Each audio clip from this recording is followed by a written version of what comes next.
Отворен трет приватен дом за стари лица во Сопиште. Ова е 22-иот поред приватен дом за стари лица. За отворање на ваква приватна установа, владата овозможува субвенции на барателите во износ од 12.000 евра.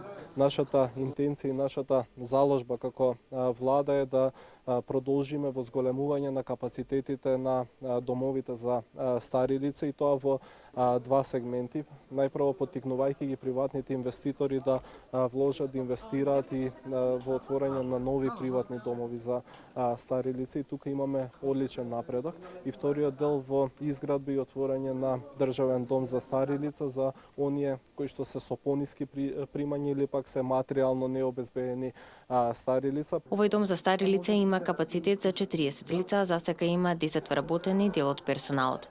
Почетната инвестиција, како што кажа Спасов, е од околу 300.000 евра.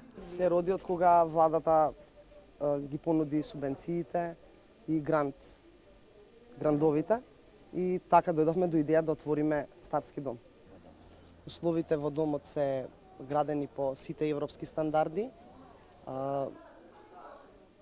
со комплетна 24-часовна медицинска нега.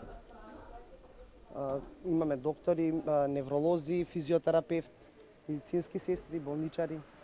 До сега во општина Сопиште има отворено вкупно 3 старечки домови и се уште постои простор, има капацитет за дополнителни инвестиции за изградба на домови за стари лица, кои што ќе придонесат за отворање на нови работни места и за задоволување на потребите за згрижување на старите лица.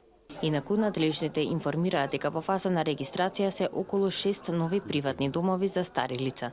Конкуренцијата, како што вели заменик министерот Спасов, ќе влие на намалување на цените и континуирано зголемување на квалитетот на услугите. Најави понатамошно продолжување на поддршката на приватните инвеститори. Пред 20 на дена беа доделени и грантови на 10 приватни домови за стари лица кои ги исполнуваат условите за добивање на грантот.